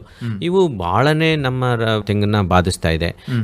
ಇದು ಈಗ ತಮ್ಗೆ ಗೊತ್ತು, ಈಗ ರೈನೋಸಾರಸ್ ಬೀಟ್ಲು ಅದು ಏನು ಮೊದಲನೇ ಮೇನ್ ಕಾರಣ, ಇದು ಎಲ್ಲಿ ನಾವು ತೋಟಗಳನ್ನ ನಾವು ನೀಟಾಗಿ ಇಡಲ್ಲ, ಮತ್ತೆ ಎಲ್ಲ ನಾವು ತಿಪ್ಪೆಗಳನ್ನ ನಾವು ಮನೆ ಮುಂದೆ ಅಥವಾ ತೋಟಗಳಲ್ಲಿ ಮಾಡ್ಕೊಂಡಿರ್ತೀವಿ, ಅಲ್ಲಿ ಇದು ಮೊಟ್ಟೆ ಇಡಕ್ಕೆ ಅದಕ್ಕೆ ಒಂದು ಒಳ್ಳೆ ಅವಕಾಶ. ಸೊ ಇದು ಅಲ್ಲಿ ಮೊಟ್ಟೆ ಇಡುತ್ತೆ, ಅಲ್ಲಿ ಮೊಟ್ಟೆ ಇಟ್ಟು ಮರಿ ಮಾಡಿ ಅದರಲ್ಲೇ ಬೆಳೆದು ಅದು ಆಮೇಲೆ ಹೋಗಿ ಏನು ತೆಂಗಿನ ಮರದ ಸುಳಿಗೆ ಹೋಗಿ ಆ ಸುಳಿನ ಕೊರೆದು ಅಲ್ಲಿ ಸುಳಿನ ಏನು ಬರುತ್ತಲ್ಲ ಅದನ್ನ ತಿನ್ನಕ್ಕೆ ಪ್ರಾರಂಭ ಮಾಡುತ್ತೆ, ಅಲ್ಲಿ ಡ್ಯಾಮೇಜ್ ಮಾಡುತ್ತೆ. ಅದೇ ಥರ ರೆಡ್ ಪಾಮ್ ವಿಲ್ ಅಂತ, ಅದು ಕೂಡ ಸೇಮ್ ಅದೇ ಜಾತಿಗೆ ಸೇರಿದಂಥ ಒಂದು ಕೀಟ. ಅದು ಕೂಡ ಹಾಗೆ, ಅದು ಏನು ತೆಂಗಿನ ಮರ, ಹೋಗಿರೋ ತೆಂಗಿನ ಮರಗಳು ಅಥವಾ ಬಿದ್ದೋಗಿರೋ ಮರಗಳಲ್ಲಿ ಇದು ಮೊಟ್ಟೆ ಇಟ್ಟು ಮರಿ ಹಾಕಿ ಅಲ್ಲಿ ಅದರದ್ದು ವಂಶಾಭಿವೃದ್ಧಿ ಮಾಡುತ್ತೆ. ಅದು ದೊಡ್ಡ ಕೀಟ ಆದಮೇಲೆ ಅದು ಕೂಡ ತೆಂಗಿನ ಗಿಡಗಳಲ್ಲಿ 5-20 ವರ್ಷದ ಗಿಡಗಳು ಇದು ಭಾಳ ಡ್ಯಾಮೇಜ್ ಮಾಡುತ್ತೆ. ಅದು ಅಷ್ಟೇ ಸುಳಿಗೆ ಹೋಗುತ್ತೆ, ಸುಳಿ ಇರೋ ಗರಿನ ಕೊರೆದು ಅದನ್ನು ತಿನ್ನುತ್ತೆ. ಕಾಲಕ್ರಮೇಣ ಅದು ಬಿಗಿನಿಂಗಲ್ಲಿ ಗೊತ್ತಾಗಲ್ಲ, ಸುಳಿ ಬಿದ್ದೋದ್ಮೇಲೆ ಅಥವಾ ಹಳದಿ ಆದಮೇಲೆ ಅಥವಾ ಒಣಗಿದ ಮೇಲೆ ಅಷ್ಟೇ ಗೊತ್ತಾಗೋದು ನಮ್ಗೆ ಅಲ್ಲಿ ಡ್ಯಾಮೇಜ್ ಆಗಿದೆ ಅಂತ. ಸೊ ಇಂಥ ಇವೆರಡು ಈಗ ಭಾಳನೇ ಕೀಟ ಬಾಧೆ ಮಾಡುತ್ತೆ. ಇದಕ್ಕಿಂತ ಇವತ್ತು ಇನ್ನೂ ಹೊಸ್ಟಾಗಿ ಈಗ ಡ್ಯಾಮೇಜ್ ಮಾಡೋಂಥ ರೋಗಸ್ ವೈಟ್ ಫ್ಲೈ ಅಂತ ಇನ್ನೊಂದು ಕೀಟ ಬಂದಿದೆ. ಅದು ಕೂಡ ಒಂದು ಬಿಳಿ ನೊಣ ಅಂತ ಕರಿತೀವಿ. ಅದು ಕೂಡ ಏನು ಮಾಡುತ್ತೆ, ಗರಿದು ಕೆಳಗಡೆ ಭಾಗದಲ್ಲಿ ಮೊಟ್ಟೆನ ಒಂದು ವೃತ್ತಾಕಾರದಲ್ಲಿ ಮೊಟ್ಟೆ ಇಡುತ್ತೆ. ಆ ಮೊಟ್ಟೆಗಳೆಲ್ಲ ಮರಿಯಾಗುತ್ತೆ. ಅದು ಕೆಳಗಡೆ ಗರಿನ ಎಲ್ಲ ಕೆರೆದು ಆ ಏನಿರುತ್ತಲ್ಲ ಅದನ್ನ ಎಲ್ಲನೂ ಪತ್ರ ಹರಿತು ಅಂತೀವಿ, ಅದನ್ನೆಲ್ಲ ಕೆರೆದು ತಿನ್ನುತ್ತೆ. ಆಮೇಲೆ ಅದು ತಿನ್ನುವಾಗ ಅದು ಒಂದು ಹನಿ ಥರ ಒಂದು ಕೆಮಿಕಲ್ನ ಅದನ್ನ ಹೊರಗಡೆ ಕಳಿಸುತ್ತೆ. ಅದು ಎಲೆ ಮೇಲೆ ಬರುತ್ತೆ. ಅದ್ರ ಮೇಲ್ಗಡೆ ಒಂದು ಸೂಟಿ ಮೋಲ್ಡ್ ಅಂತ ಇನ್ನೊಂದು ಫಂಗಸ್ ಕೂಡ ಬೆಳೆಯುತ್ತೆ. ಸೊ ಕಂಪ್ಲೀಟ್ಲಿ ನೀವು ಏನು ತೆಂಗಿನ ಮರ ನೋಡಿದಾಗ ಏನು ಕಪ್ಪಾಗಿ ಕಾಣುತ್ತಲ್ಲ, ಇದು ಅದರಿಂದ ಇದು ನಡೆಯುವಂಥ ಎಲ್ಲ ಪ್ರೋಸೆಸ್ಸು. ಆ ಕಪ್ಪಾಗಿ ಮಾಡೋದು ಅದು ಸೂಟಿ ಮೋಲ್ಡ್ ಅಂತ, ಅದೇ ಬೇರೆ ಇನ್ನೊಂದು ಡಿಸೀಸು. ಯಾವಾಗ ಎಲೆ ಸಂಪೂರ್ಣ ಕಪ್ಪಾಗಿ ಹೋಗುತ್ತೋ, ಸೂರ್ಯನ ಬೆಳಕು ಯಾವಾಗ ಎಲೆ ಮೇಲೆ ಬೀಳಲ್ವೋ, ಸೊ ಅವಾಗ ಆಟೋಮೆಟಿಕ್ ಆಗಿ ಗಿಡ ವೀಕ್ ಆಗಕ್ಕೆ ಪ್ರಾರಂಭ ಆಗುತ್ತೆ, ಅದರದ್ದು ಪ್ರೊಡಕ್ಷನ್ ಕೂಡ ಡ್ರಾಪ್ ಆಗೋಕ್ಕೆ ಪ್ರಾರಂಭ ಆಗುತ್ತೆ. ಸೊ ಇದು ರೋಗಸ್ ವೈಟ್ ಫ್ಲೈ ಅಂತ. ಈಗ ಇನ್ನೊಂದು ನಿಮಗೆ ಗೊತ್ತಿರೋಂಗೆ ಬ್ಲಾಕ್ ಹೆಡೆಡ್ ಕ್ಯಾಟರ್ಪಿಲ್ಲರು, ಇದು ಅಷ್ಟೇ. ಅದು ಎಲೆ ಕೆಳಗಡೆಗೆ ಮೊಟ್ಟೆ ಇಡುತ್ತೆ. ಆ ಮೊಟ್ಟೆ ಅದು ಏನು ಮಾಡುತ್ತೆ, ಅದು ಅಲ್ಲಿ ಒಂದು ಏನು ಜೇಡ ಥರ ಒಂದು ಬಲೆ ಕಟ್ಕೊಳುತ್ತೆ, ಅದರೊಳಗಡೆ ಹುಳ ಆಗುತ್ತೆ. ಆ ಹುಳ ಅದ್ರ ಒಳಗಡೆನೆ ಅದನ್ನು ಮೇಯಕ್ಕೆ ಶುರು ಮಾಡಿ. ಇವನ್ ನೀವು ಸ್ಪ್ರೇ ಮಾಡಿದ್ರು ಕೂಡ ಆ ಹುಳಕ್ಕೆ ಕೆಮಿಕಲ್ ಟಚ್ ಆಗಲ್ಲ, ಅಷ್ಟು ಬುದ್ಧಿವಂತ ಪ್ರಾಣಿ ಕೂಡ ಅದು ಕೂಡ. ಅದು ತುಂಬಾನೇ ಅಲ್ಲೇ ಮಲ್ಟಿಪ್ಲೈ ಆಗಿ ಇಡೀ ನಾವು ಕಾಲಕ್ಕೆ 1 ವರ್ಷ ನೋಡುವಾಗ ಇಲ್ಲೋ ಕೆಳಗಡೆ 4 ಗರಿ ಮೇಲೆ ಇರುತ್ತೆ. ಅದು ಬೇಸಿಗೆ ಬರೋ ಅಷ್ಟೊತ್ತಿಗೆ ಮೇಲ್ಗಡೆ 2 ಸುಳಿ ಬಿಟ್ಟು ಉಳಿದಿದ್ದು ಎಲ್ಲ ಗರಿನೂ ಕೂಡ ಕೆರೆದು ತಿಂದ್ಬಿಡುತ್ತೆ. ಕಾಲಕ್ರಮೇಣ ಅದು ಎಲ್ಲ ಡ್ರೈ ಆಗುತ್ತೆ. ಇನ್ನೂ ಸ್ವಲ್ಪ ನೋಡಿದ್ರೆ ನೀವು ಎಲ್ಲ ಬೆಂಕಿ ಹಾಕಿ ಸುಟ್ಟೋದ ಥರ ಕಾಣುತ್ತೆ. ಇವು 4 ಕೀಟಗಳು ಭಾಳನೇ ತೆಂಗಿನ ಬಾಧಿಸ್ತಾ ಇದೆ. ಇನ್ನೊಂದು ರೋಗಗಳಲ್ಲಿ ನಮ್ಮಲ್ಲಿ ಒಂದು ಸ್ಟೆಮ್ ಬ್ಲೀಡಿಂಗ್ ಅಂತ ಒಂದು ಈಗ ಈ ಒಂದು ಕೀಟಗಳ ನಿರ್ವಹಣೆ ಬಗ್ಗೆ ಮಾತಾಡೋಣ ಸರ್. ಹೇಗೆ ನಾವು ನಿರ್ವಹಣೆ ಮಾಡಬಹುದು, ಯಾಂತ್ರಿಕವಾಗಿ, ರಾಸಾಯನಿಕವಾಗಿ ಮತ್ತು ಸಮಗ್ರವಾಗಿ ಅಂತ? ಸಮಗ್ರವಾಗಿ ಇದನ್ನ ನಿರ್ವಹಣೆ ಮಾಡ್ಬೋದು. ಇದು ಖಂಡಿತವಾಗ್ಲೂ ಇದು ಏನು ಅಷ್ಟು ಕಷ್ಟದ್ದು ಅಲ್ಲ. ಇದಕ್ಕೆ ಕೆಮಿಕಲ್ ಮೆಥಡಲ್ಲಿ ಇದನ್ನ ನಿರ್ವಹಣೆ ಮಾಡೋದು ಅಷ್ಟು ಒಳ್ಳೇದಲ್ಲ. ಯಾಕೆ ಅಂದರೆ ಅದು ಕ್ರಿಟಿಕಲ್ ಇದರಲ್ಲಿ ಮಾತ್ರ ನಾವು ಕೆಮಿಕಲ್ಗೆ ಹೋಗ್ಬೇಕಾಗುತ್ತೆ. ಯಾಕಂದರೆ ತಮಗೆಲ್ಲ ಗೊತ್ತಿದೆ, ಕೊನೆ ಹಂತದಲ್ಲಿ ನಾವು ಆಗದೇ ಇಲ್ಲ ಅನ್ನೋ ಪರಿಸ್ಥಿತಿಯಲ್ಲಿ ಮಾತ್ರ ನಾವು ಯಾವುದಾದ್ರೂ ಇನ್ಸೆಕ್ಟಿಸೈಡ್ಗೆ, ರೂಟ್ ಇಂಜೆಕ್ಷನ್ಗೆ ಹೋಗ್ಬೇಕಾಗುತ್ತೆ. ಕಾರಣ ತಮಗೆಲ್ಲರೂ ಗೊತ್ತಿದೆ, ವರ್ಷ ಪೂರ್ತಿ ಒಂಬಾಳೆ ಇರುತ್ತೆ, ವರ್ಷ ಪೂರ್ತಿ ಕಾಯಿ ಬೀಳ್ತಾ ಇರುತ್ತೆ, ವರ್ಷ ಪೂರ್ತಿ ಎಳ್ನೀರು ಕಡಿತಾ ಇರ್ತಾರೆ. ಸೊ ನಾವೇನಾದರೂ ಕೆಮಿಕಲ್ನ ಇಂಜೆಕ್ಟ್ ಮಾಡಿದರೆ, ಕೆಮಿಕಲ್ನ ಸ್ಪ್ರೇ ಮಾಡಿದರೆ, ತಮ್ಗೆ ಗೊತ್ತು ಎಳ್ನೀರು it is nothing but glucose ಇದ್ದಂಗೆ, ಅದು ಡೈರೆಕ್ಟ್ ಬ್ಲಡ್ಡಿಗೆ ಹೋಗೋ ಅಂತ ಬಂದಿರುತ್ತೆ. ಹಂಗಾಗಿ ಕೆಮಿಕಲ್ ಇಂಜೆಕ್ಟ್ ಮಾಡಿ ಇದನ್ನು ಕಂಟ್ರೋಲ್ ಮಾಡೋ ಅಂಥ ವ್ಯವಸ್ಥೆಗಳಿಗಿನ್ನ ಇದನ್ನು ನಾವು ಏನು ನೈಸರ್ಗಿಕವಾಗಿ ಕೂಡ ಇದನ್ನು ಕಂಟ್ರೋಲ್ ಮಾಡ್ಬೋದು, ಭಾಳ ಯಶಸ್ವಿಯಾಗಿ ಕೂಡ ಕಂಟ್ರೋಲ್ ಮಾಡ್ಬೋದು. ಮೊದಲನೇದಾಗಿ ನಾವು ಹಳೆ ಮೆಥಡ್, ತುಂಬ ಹಳಬರು ಏನು ಮಾಡ್ತಾಯಿದ್ರು, ಒಂದು ಮಡಿಕೆ ತೊಗೋತಾಯಿದ್ರು. ಮಡಿಕೆನಲ್ಲಿ ಯಾವುದಾದ್ರೂ ಫರ್ಮೆಂಟೇಷನ್ ಆಗೋ ಥರ, ಎಕ್ಸಾಂಪಲ್ ಈಗ ಬೆಲ್ಲ ಆಗ್ಬೋದು, ಅಥವಾ ಕಬ್ಬಿನ ಹಾಲು ಆಗ್ಬೋದು, ಅಥವಾ ಬೇವಿನ ಹಿಂಡಿ ಆಗ್ಬೋದು, ಈ ಥರ, ಅಥವಾ ಹಿಪ್ಪೆ ಹಿಂಡಿ ಆಗ್ಬೋದು, ಈ ಥರ ಹಿಂಡಿನ ಹಾಕಿ ಅದಕ್ಕೆ ನೀರು ಹಾಕಿ ಅದನ್ನು ಕೊಳಿಸ್ಬಿಟ್ರೆ ಆ ಸ್ಮೆಲ್ಲಿಗೆನೆ ಹುಳಗಳು ಎಲ್ಲ ಬಂದು ಆ ಮಡಿಕೆ ಒಳಗಡೆ ಬೀಳುತ್ತೆ. ಆಮೇಲೆ ಮಡಿಕೆಯಿಂದ ಅದನ್ನು ತಗೊಂಡು ಅದರೊಳಗಡೆ ನೀರು ಹಾಕಿಟ್ರಾಯ್ತು, ಆ ಹುಳನ ತಗೊಂಡು ಸಾಯಿಸೋ ಅಂಥದ್ದು ವೆರಿ ಸಿಂಪಲ್ ಮೆಥಡ್ ಕೂಡ ಅದರೊಳಗಡೆ. ಇದು ಟ್ರ್ಯಾಪ್ ಅಂತ ಹೇಳ್ತೀವಿ. ಇನ್ನೊಂದು ಇವತ್ತು ಅದಕ್ಕೆ ಫಿರೋಮೋನ್ ಟ್ರ್ಯಾಪ್ಸ್ ಅಂತ ಬಂದಿದೆ, ಸೆಕ್ಸ್ ಫಿರೋಮೋನ್ ಟ್ರ್ಯಾಪ್ಸ್ ಅಂತ ಬಂದಿದೆ. ಆ ಟ್ರ್ಯಾಪ್ಸ್ನ ನೀವು 1 ಎಕರೆಗೆ 4 ಟ್ರ್ಯಾಪ್ನ ಟ್ರ್ಯಾಪ್ನ ನೀವು ರ್ಯಾಂಡಮ್ ಆಗಿ ಸೆಲೆಕ್ಟ್ ಮಾಡಿ ನೀವು ತೋಟದಲ್ಲಿ ಕಟ್ಟಿದರೆ ಕೂಡ ಅದು ಪರ್ಟಿಕ್ಯುಲರ್ ಮೇಲ್ ಅಥವಾ ಫಿಮೇಲ್ ಏನು ಯಾವ ಫಿರೋಮೋನ್ ಕಟ್ತೀವೋ ಆ ಇನ್ಸೆಕ್ಟನ್ನ ಅದು ಅಟ್ರಾಕ್ಟ್ ಮಾಡುತ್ತೆ. ಎಕ್ಸಾಂಪಲ್ ಮೇಲ್ನೆಲ್ಲ ಅಟ್ರಾಕ್ಟ್ ಮಾಡಿದರೆ ಫಿಮೇಲು ಯಾವಾಗ ಮೇಟಿಂಗಿಗೆ ಸಿಗಲ್ವೋ ಅದು ಮೊಟ್ಟೆ ಇಡಲ್ಲ. ಸೊ ಕಾಲಕ್ರಮೇಣ ಅದ್ರ ಪಾಪ್ಯುಲೇಷನ್ ಕೂಡ ಕಮ್ಮಿ ಆಗುತ್ತೆ. ಎರಡನೇದು ನಿಮ್ಮದೇ ತೋಟದಲ್ಲಿರೋ ಹುಳ ಒಂದೇ ಬರಲ್ಲ, ಬೇರೆ ತೋಟದಲ್ಲಿರೋಂಥ ಹುಳಗಳು ಕೂಡ ಅದು ಬಂದು ಅದು ಏನು ಟ್ರ್ಯಾಪ್ ಅಂತೀವಲ್ಲ ಆ ಬಕೆಟ್ ಅದಕ್ಕೆ ಬೀಳುತ್ತೆ, ಅದನ್ನು ನೀವು ಹಿಡಿದು ಅದನ್ನು ಸಾಯಿಸ್ಬೋದು. ಸೊ ಇದು ಭಾಳ ಸಿಂಪಲ್ಲು, ವೆರಿ ಎಕನಾಮಿಕಲ್. ನಿಮಗೊಂದು 500 ರೂಪಾಯಿಗೆ ನಮ್ಮದು ಕೆಲಸ ಎಲ್ಲ ಮುಗ್ದೋಗುತ್ತೆ. ಇದು ಭಾಳ ಸಿಂಪಲ್ ಮಾಡಬೇಕು. ಇದನ್ನು ಕಂಟಿನ್ಯೂಸ್ ಆಗೂ ಕೂಡ ಮಾಡಬೇಕು. ಇದನ್ನು ಇದರಲ್ಲಿ ಒಂದು ನೆಗೆಟಿವ್ ಏನಂದರೆ ಇದನ್ನು ಸಾಮೂಹಿಕವಾಗಿ ಮಾಡಬೇಕು. ಯಾರೋ ನಾನೊಬ್ಬ ಮಾಡಿ ಪಕ್ಕದವ್ರು ಮಾಡಲಿಲ್ಲ ಅಂದರೆ ಅದು ಏನೂ ಉಪಯೋಗ ಆಗಲ್ಲ. ಹಾಗಾಗಿ ಏನು ಅಕ್ಕಪಕ್ಕದಲ್ಲಿ ಏನು ಇರ್ತಾರಲ್ಲ ಎಲ್ಲರೂ ತೆಂಗಿನ ತೋಟದಲ್ಲಿ ಸಾಮೂಹಿಕವಾಗಿ ಈ ಫೆರೋಮೋನ್ ಟ್ರ್ಯಾಪನ್ನು ತುಂಬ 100 ರಿಂದ 150 ರೂಪಾಯಿ ಆಗ್ಬೋದು, ನಿಮ್ಗೆ ಆನ್ಲೈನಲ್ಲೇ ಕೂಡ ಸಿಗ್ಬೋದು. ಇದನ್ನು ತೊಗೊಂಡು ಇದನ್ನು ಕಟ್ಟಿ ಇವೆರಡೂ ಹುಳನ ಭಾಳ ಎಫೆಕ್ಟಿವ್ ಆಗಿ ಕಂಟ್ರೋಲ್ ಮಾಡ್ಬೋದು. ಅಥವಾ ಫಿಸಿಕಲಿ, ಯಾಕಂದರೆ ಮರ ಹತ್ತಿ ನೋಡೋಕ್ಕಾಗಲ್ಲ ಅದು ಯಾವಾಗ ಡ್ಯಾಮೇಜ್ ಮಾಡ್ತಾ ಇದ್ದೀವಿ. ಗರಿ ಬಿದ್ದೋದ್ಮೇಲೆ ಒಣಗಿದ ಮೇಲೆ ಸುಳಿ ಕೊಳ್ತ ಮೇಲೇ ಇದು ಡ್ಯಾಮೇಜ್ ಏನು ಅಂತ ಗೊತ್ತಾಗೋದು. ಹೌದು, ಒಂದು ಮರಕ್ಕೆ ಆಗಿದೆ ಅಂತ ತಿಳ್ಕೊಂಡ್ಮೇಲೆ, ಸೊ ನಿಮ್ಮ ತೋಟದಲ್ಲಿ ಅದ್ರದ್ದು ಇನ್ಸಿಡೆನ್ಸ್ ಇದೆ ಅಂತ ಗೊತ್ತಾದ್ಮೇಲೆ ಅದ್ರ ಮೂಲ ಸೋರ್ಸೇ ನಮ್ಮದು ತಿಪ್ಪೆಗುಂಡಿಗಳು. ಅದನ್ನು ನೀಟಾಗಿ ಹಗ್ದು ತೆಗೆದ್ರೆ ಅದ್ರೊಳಗಡೆ ಎಲ್ಲ ಹುಳಗಳೆಲ್ಲ ಇರುತ್ತೆ, ಅದನ್ನೆಲ್ಲ ಹಿಡಿದು ಕೂಡ ಸಾಯಿಸ್ಬೋದು. ಎರಡನೇದು ಗಿಡಕ್ಕೆ ಹೆಂಗಪ್ಪ ನಾವು ಟ್ರೀಟ್ಮೆಂಟ್ ಮಾಡಬೇಕು ಅಂದರೆ ಅದಕ್ಕೊಂದು 250 ಗ್ರಾಮು ಬೇವಿನ ಹಿಂಡಿ ತೊಗೊಂಡು ಆ ಬೇವಿನ ಹಿಂಡಿಗೆ ನಾವು ಸ್ವಲ್ಪ ಮರಳು ಅಷ್ಟೇ 250 ಗ್ರಾಮ್ ಅಷ್ಟು ಮರಳನ್ನು ನೀಟಾಗಿ ಸಣ್ಣ ಮರಳನ್ನು ಮಿಕ್ಸ್ ಮಾಡಿ ನೀವು ಸುಳಿಗೆ ಹಾಕಿದರೆ ತಾವು ಅದ್ರದ್ದು ದುಂಬಿ ಇರುತ್ತಲ್ಲ ಅದ್ರದ್ದು ಕುತ್ತಿಗೆ ಭಾಗ ಭಾಳ ಗ್ಯಾಪ್ ಇರುತ್ತದು. ಅದು ಕೊರೆಯುವಾಗ ಕುತ್ತಿಗೆನ 2 ಸೈಡು ಅಳ್ಳಾಡಿಸ್ತಾ ಇರುತ್ತೆ, ಲೆಫ್ಟ್ ರೈಟಿಗೆ ಅಳ್ಳಾಡಿಸುವಾಗ ಆ ಮರಳು ಕುತ್ತಿಗೆ ಸಂದಿಗೆ ಹೋಗಿ ಆ ಹುಳಗಳೆಲ್ಲ ಸತ್ತೋಗುತ್ತೆ. ಹಂಗಾಗಿ ಇದು ಭಾಳ ಈಸಿಯಾಗಿ ಮಾಡಬೇಕು. ಒಂದೇ ಡಿಮೆರಿಟ್ ಏನಪ್ಪ ಅಂದರೆ ತೆಂಗಿನ ಮರ ಹತ್ತಿ ಅದನ್ನು ಸುಳಿಗೆ ಇದನ್ನೊಂದು 250 ಗ್ರಾಮ್ ಬೇವಿನ ಹಿಂಡಿ 250 ಗ್ರಾಮ್ ಇದನ್ನು ಹಾಕಿದರೆ ಇದನ್ನು ಖಂಡಿತವಾಗ್ಲೂ ಕೂಡ ಎರಡನ್ನೂ ಕೂಡ ಕಂಟ್ರೋಲ್ ಮಾಡೋ ಅಂಥ ಅವಕಾಶ ಇದೆ. ಒಂದು ಫಿರೋಮೋನ್ ಟ್ರ್ಯಾಪ್ ಮುಖಾಂತರ ಮಾಡ್ಬೋದು, ಫಿಸಿಕಲಿ ಹೋಗಿ ಕೂಡ ನೀವು ಮಾಡ್ಬೋದು. ಇದನ್ನು ಕಂಟ್ರೋಲ್ ಮಾಡೋದೇನು ಭಾಳನೇ ಕಷ್ಟ ಏನಿಲ್ಲ. ತಮಗೆ ಏರೋಫಿಡ್ ಮೈಟ್ಸ್ ಅಂತ ಇದೆ, ಅದೆಲ್ಲ ತಮಗೆ ಗೊತ್ತಿದೆ. ಎನಿ ಅಕ್ಯಾರಿಸೈಡ್ಸ್ ಏನು ಅದನ್ನು ಔಷಧಿನಲ್ಲೂ ಕೂಡ ಮಾಡ್ಬೋದು. ಅದು ಮಳೆಗಾಲದಲ್ಲಿ ಅದು ಭಾಳ ಅದ್ರದ್ದು ಪ್ರಮಾಣ ಭಾಳ ಕಮ್ಮಿ ಇರುತ್ತೆ, ಬೇಸಿಗೆನಲ್ಲಿ ಮಾತ್ರ ತುಂಬ ಜಾಸ್ತಿ ಇರುತ್ತೆ. ಸೊ ಅದನ್ನು ಮಾತ್ರ ನಾವು ಏನಾರು ಎನಿ ಅಕ್ಯಾರಿಸೈಡ್ಸಲ್ಲಿ ರೂಟ್ ಇಂಜೆಕ್ಷನ್ ಮಾಡಿ ಕೂಡ ಅದನ್ನು ಕಂಟ್ರೋಲ್ ಮಾಡಬೇಕು. ಬಿಟ್ಟರೆ ಅದನ್ನು ಬೇರೆ ಯಾವುದೇ ರೂಪದಲ್ಲಿ ಮಾಡೋಕ್ಕಾಗಲ್ಲ. ಬಟ್ ಅದು ಇವತ್ತು ನ್ಯಾಚುರಲಾಗೆ ದೈವದತ್ತವಾಗಿ ಅದರದ್ದು ಇದು ಕೂಡ ಕಮ್ಮಿ ಆಗಿದೆ. ಇದಕ್ಕಿಂತ ಇನ್ನೊಂದು ಏನು ಬ್ಲಾಕ್ ಹೆಡೆಡ್ ಕ್ಯಾಟರ್ಪಿಲ್ಲರ್ ಇದೆ, ಇದನ್ನು ನಾವು ನಮಗೆ ತೋಟಗಾರಿಕೆ ಕಪ್ಪು ತಲೆ ಕಂಬಳಿ ಹುಳು, ಇದು ನಮ್ಮಲ್ಲೇ ಇಲಾಖೆನಲ್ಲೇ ಕೂಡ ನಾವು ಒಂದು ನಮ್ಮದಲ್ಲಿ ಗೋನಿಯೋಸಸ್ ಅಂತ ನಾವು ಒಂದು ಪ್ಯಾರಾಸೈಟ್ನ ಪ್ರೊಡಕ್ಷನ್ ಮಾಡ್ತೀವಿ. ಈ ಪ್ಯಾರಾಸೈಟ್ ಏನು ಮಾಡ್ತಂದ್ರೆ ಇದೇನು ವಿಶೇಷವಾದಲ್ಲ, ಇದು ತಮ್ಮಲ್ಲಿ ಮನೆಯಲ್ಲಿ ಹಕ್ಕಿನಲ್ಲಿ ಬೀಳುವಂಥ ಹುಳ. ಇದು ಈ ಹುಳ ತಮಗೆ ಇದನ್ನು ನಾವು ಲ್ಯಾಬಲ್ಲಿ ಪ್ರೊಡ್ಯೂಸ್ ಮಾಡ್ತೀವಿ. ಒಂದು ಮರಕ್ಕೆ 15 ರಿಂದ 20 ಹುಳನ ನಾವು ಇದನ್ನು ಬಿಡಬೇಕು. ಈ ಲ್ಯಾಬಲ್ಲಿ ನಾವು ಉಚಿತವಾಗಿ ರೈತರಿಗೆ ಫ್ರೀಯಾಗಿ ಕಾಸ್ಟಲ್ಲಿ ಕೊಡ್ತೀವಿ. ಇದು ಏನಾದರೂ ಆ ಥರದ್ದು ಇನ್ಸಿಡೆನ್ಸ್ ಇದ್ದವರು ಹತ್ತಿರದ ಯಾವ್ದಾದ್ರು ತೋಟಗಾರಿಕೆ ಇಲಾಖೆಯಲ್ಲಿ ಹೋದರೆ ಆ ಲ್ಯಾಬಲ್ಲಿ ರೈತರಿಗೆ ಉಚಿತವಾಗಿ ಕೊಡ್ತಾರೆ. ಅದನ್ನು ಒಂದು ಟ್ಯೂಬಲ್ಲಿ ನಾವು ಡೆವಲಪ್ ಮಾಡ್ತೀವಿ. ಅದನ್ನು ರೈತರಿಗೆ ಎಷ್ಟು ಬೇಕಾದರೂ ಕೊಡ್ತೀವಿ, ಅದೇನು ತೊಂದರೆ ಇಲ್ಲ. ಇದನ್ನು ಏನು ಮಾಡಬೇಕು ಅಂದರೆ ಇವರು ರೈತರು ಅದನ್ನು ತೊಗೊಂಡೋಗಿ ಅಲ್ಲಿ ತೋಟಕ್ಕೆ ಬಿಡಬೇಕು. ಇದನ್ನು ಒಂದೇ ಸಲ ಬಿಟ್ಟರೆ ನಡೆಯಲ್ಲ.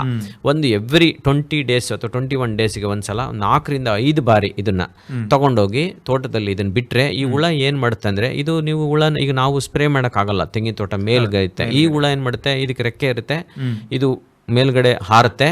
ಹಾರಿ ಆ ಹುಳ ಎಲ್ಲಿರುತ್ತೋ ಆ ಹುಳದ್ದು ಏನು ಲಾರ್ವಾ ಅಂತ ಹೇಳಿವಲ್ಲ, ಆ ಲಾರ್ವಾದ ಮೇಲ್ಗಡೆ ಹೋಗಿ ಇದು ಮೊಟ್ಟೆ ಇಡುತ್ತೆ.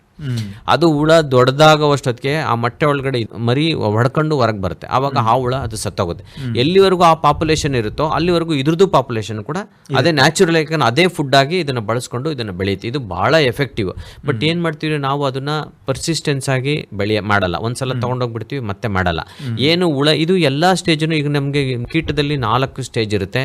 ಒಂದು ಎಗ್ ಅಂತ ಹೇಳ್ತೀವಿ, ಇನ್ನೊಂದು ಲಾರ್ವಾ ಅಂತ ಹೇಳ್ತೀವಿ, ಇನ್ನೊಂದು ಪ್ಯೂಪಾ ಅಂತ ಹೇಳ್ತೀವಿ, ಕೋಶ ವ್ಯವಸ್ಥೆ ಅಂತೀವಿ, ಇನ್ನೊಂದು ಅಡಲ್ಟ್ ದೊಡ್ಡ ಇದು ಕೀಟ ವ್ಯವಸ್ಥೆ ಅಂತ ಹೇಳ್ತೀವಿ.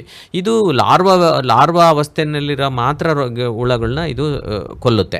ಸೊ ಈಗ ಅದನ್ನು ನಾವು ಕಂಟಿನ್ಯೂಸ್ ಆಗಿ ಬಿಡ್ತಾ ಇರೋದ್ರಿಂದ ಈಗ ಮೊಟ್ಟೆ ಇರೋದು ಮತ್ತೆ ಮರಿ ಹಾಕುತ್ತೆ. ಸೊ ಮರಿ ಮೇಲೆ ಇದು ಹೋಗಿ ಮತ್ತೆ ಅದಕ್ಕೆ ಫುಡ್ ಬೇಕೇ ಬೇಕು, ಅದ್ರ ಮೇಲೆ ಇದು ಮತ್ತೆ ಪಂಚರ್ ಮಾಡಿ ಅದಕ್ಕೆ ಎಗ್ ಇಡುತ್ತೆ. ಅದು ದೊಡ್ಡದು ಕೀಟ ಇರೋದು ಅದು ಮತ್ತೆ ಮೊಟ್ಟೆ ಇಡುತ್ತೆ, ಕೀಟ ಸತ್ತೋಗುತ್ತೆ ಮತ್ತೆ ಇಡುತ್ತೆ. ಹಿಂಗೆ ಅದ್ರ ಲೈಫ್ ಸೈಕಲ್ ಅದು ಕಂಟಿನ್ಯೂ ಆಗಿ ಇದ್ರ ಲೈಫ್ ಸೈಕಲ್ ಅದಕ್ಕೆ ಮ್ಯಾಚ್ ಆಗುತ್ತೆ. ಸೊ ಹಾಗಾಗಿ ಭಾಳ ಎಫೆಕ್ಟಿವ್ ಆಗಿ ಇದಾಗುತ್ತೆ. ಬಟ್ ಏನಪ್ಪ ರೈತರು ನಮ್ಮದು ಒಂದು ಪ್ಯಾರಾಸೈಟ್ ಲ್ಯಾಬಿಗೆ ಬರಬೇಕು, ಲ್ಯಾಬಿಗೆ ಬಂದು ಹುಳ ತೊಗೊಂಡೋಗಿ ಕಂಟಿನ್ಯೂಸ್ ಆಗಿ ಬಿಡಬೇಕು, ಸಾಮೂಹಿಕವಾಗಿ ಬಿಡಬೇಕು, ಬೇರೆಯವ್ರನ್ನೂ ಅಕ್ಕಪಕ್ಕದವ್ರನ್ನೂ ಕೂಡ ಎನ್ಕರೇಜ್ ಮಾಡಿದರೆ ಇದನ್ನು ಕಂಟ್ರೋಲ್ ಮಾಡ್ಬೋದು. ಸೇಮ್ ರೋಗಸ್ ವೈಟ್ ಫ್ಲೈಗೂ ಕೂಡ ನಮ್ಮಲ್ಲಿ ಇನ್ನೊಂದು ಐಸಿರಿ ಅಂತ ಇನ್ನೊಂದು ಒಂದು ಪ್ಯಾರಾಸೈಟ್ ಇದೆ, ಅದನ್ನು ಕೂಡ ಅದು ಡೆವಲಪ್ ಆಗಿದೆ, ಅದನ್ನು ಕೂಡ ಮಾಸ್ ಪ್ರೊಡಕ್ಷನ್ ಮಾಡ್ತಾ ಇದ್ದಾರೆ. ಹಂಗಾಗಿ ಲ್ಯಾಬಿಗೆ ಹೋಗಿ ಅದನ್ನು ತೊಗೊಂಡೋಗ್ಬಿಟ್ರೆ ಕೂಡ ಅದು ಸೇಮ್ ಇದೇ ಥರ ಆ ಹುಳನ ತಿಂದು ಬದುಕಂತ ಪರೋಪಜೀವಿ ಇದು. ಸೊ ಹಂಗಾಗಿ ರೈತರಿಗೆ ಯಾವುದೇ ಖರ್ಚಿಲ್ಲ. ಬಟ್ ಏನಪ್ಪ ಇಲಾಖೆಗೆ ಬಂದು ಅದನ್ನು ಕಂಟಿನ್ಯೂಸ್ ಆಗಿ ಒಂದು 6 ತಿಂಗಳು ಕಂಟಿನ್ಯೂಸ್ ಆಗಿ ತಗೊಂಡೋದ್ರೆ ಖಂಡಿತವಾಗ್ಲೂ ಇವೆರಡು ರೋಗನ ಕೂಡ ಕಂಟ್ರೋಲ್ ಮಾಡ್ಬೋದು.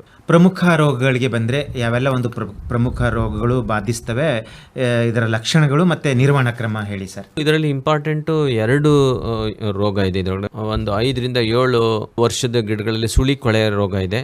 ಅದು ಬಿಟ್ಟರೆ ಭಾಳ ಡೇಂಜರಸ್ ಆಗಿರೋದು ಇನ್ನೊಂದು ಸ್ಟೆಮ್ ಬ್ಲೀಡಿಂಗ್ ಒಂದಿದೆ, ಇನ್ನೊಂದು ಗ್ಯಾನೋಡರ್ಮಾ ಅಂತ, ಒಂದೊಂದು ಅಣಬೆ ರೋಗ ಅಂತ. ಈ 3 ರೋಗಗಳು ತೆಂಗಲ್ಲಿ ಭಾಳ ಇದು ಮಾಡುತ್ತೆ. ಅಣಬೆ ರೋಗ ಅಡಿಕೆ ಕೂಡ ಹೌದು ಸೇಮ್ ಅದೇ ಆರ್ಗ್ಯಾನಿಸಮ್, ಅದೇ ಥರ ಡಿಸೀಸ್ನ ಇದು ಮಾಡುತ್ತೆ. ಸೊ ಸುಳಿಕೊಳೆ ತುಂಬ ಚಿಕ್ಕ ಸಸಿನಿಂದ ದೊಡ್ಡ ಸಸಿವರೆಗೂ ಇರುತ್ತೆ. ದೊಡ್ಡ ಮರ ಆದಮೇಲೆ ಇದು ಅಷ್ಟೊಂದು ಬಾಧಿಸಲ್ಲ. ಇದು ಎಲ್ಲೆಲ್ಲಿ ಸ್ಪ್ರಿಂಕ್ಲರ್ ಇರಿಗೇಷನ್ಸ್ ಮಾಡ್ತಾರೆ, ಎಲ್ಲೆಲ್ಲಿ ಹೆಚ್ಚಾಗಿ ನೀರಾವರಿ ಜಾಗ ಇರುತ್ತೋ ಅಂಥ ಭಾಗದಲ್ಲಿ ಇದು ಕೊಳೆ ಜಾಸ್ತಿ ಬರುತ್ತೆ. ಅಥವಾ ಏನು ನಾನು ಹೇಳಿದ್ನಲ್ಲ ಈಗ ರೈನೋಸಾರಸ್ ಬಿಟ್ಲು ಅಥವಾ ರೆಡ್ ಪಾಮಿಬಿಲ್ ಇದು ಏನಾದ್ರು ಡ್ಯಾಮೇಜ್ ಮಾಡಿರೋ ಜಾಗ ಇದ್ದರೆ ಅಲ್ಲಿ ಮಳೆ ನೀರು ಹೋದಾಗ ಸೊ ಅಲ್ಲಿ ಇನ್ಫೆಕ್ಷನ್ ಆಗಿ ಸುಳಿಕೊಳೆ ಆಗೋಂಥ ಚಾನ್ಸಸ್ಸು ಕೂಡ ಇರುತ್ತೆ. ಸೊ ಅದನ್ನು ಕೂಡ ನಾವು ಏನು ಕೆಮಿಕಲ್ ಮುಖಾಂತರನೂ ಕಂಟ್ರೋಲ್ ಮಾಡ್ಬೋದು. ಸುಳಿ ತೆಗೆದು ಯಾವ್ದಾದ್ರು ಎನಿ ಸಿಸ್ಟಮಿಕ್ ಫಂಜಿಸೈಡ್ ಅದನ್ನು ನೀವು ಸುಳಿಗೆ ಹಾಕಿದರೆ ಅದು ಖಂಡಿತವಾಗ್ಲೂ ಕಂಟ್ರೋಲ್ ಆಗುತ್ತೆ. ನಾವು ಎರಡನೇದು ಏನು ಈ ಸ್ಟೆಮ್ ಬ್ಲೀಡಿಂಗ್ ಅಂತ ಇದೆ, ಇದು ಕೂಡ ಒಂದು ಈ ಫಂಗಲ್ ಡಿಸೀಸಿಂದ ಬರುತ್ತೆ. ಸೊ ಇದು ಸ್ಟೆಮ್ ಬ್ಲೀಡಿಂಗ್ ಬಂದಾಗ ನಮಗೆಲ್ಲ ಗೊತ್ತು, ತೆಂಗಿನ ಮರದಲ್ಲಿ ಗಮ್ ಥರ ಇದನ್ನ ಕಾಂಡ ಸೊರ ರೋಗ ಅದು ಗ್ಯಾನೋಡರ್ಮಾ ಅಂತ ಒಂದು ಫಂಗಲ್ ಇದರಿಂದ ಬರುತ್ತೆ. ಸೊ ಇದು ಬೇಗ ಮರದಿಂದ ಮರಕ್ಕೆ ಹರಡುತ್ತೆ. ಯಾಕೆಂದರೆ ನಾವು ಭಾಳ ಉಳುಮೆ ಮಾಡೋದ್ರಿಂದ, ಈಗ ಕಾಲುವೆ ಮುಖಾಂತರ ನೀರು ಹಾಯಿಸ್ತಾ ಇರ್ತೀವಿ, ಅದೇ ರೀತಿ ಉಳುಮೆ ಕೂಡ ಮಾಡ್ತೀವಿ. ಮಣ್ಣು ಒಂದು ಕಡೆಯಿಂದ ಇನ್ನೊಂದು ಕಡೆಗೆ ಅದು ಸಾಯಿಲಲ್ಲೇ ಟ್ರಾನ್ಸ್ಪ್ಲಾಂಟ್ ಆಗೋಂಥ ಒಂದು ರೋಗ ಇದು. ಫಸ್ಟ್ ಅದು ಮಣ್ಣಿಗೆ ಬರುತ್ತೆ, ಮಣ್ಣು ಒಂದು ಕಡೆಯಿಂದ ಒಂದು ಗಿಡದಿಂದ ಇನ್ನೊಂದು ಗಿಡಕ್ಕೆ ಮಣ್ಣು ಹೋಗುತ್ತೆ, ಒಂದು ಗಿಡದಿಂದ ಇನ್ನೊಂದು ಗಿಡಕ್ಕೆ ನೀರು ಹೋಗುತ್ತೆ.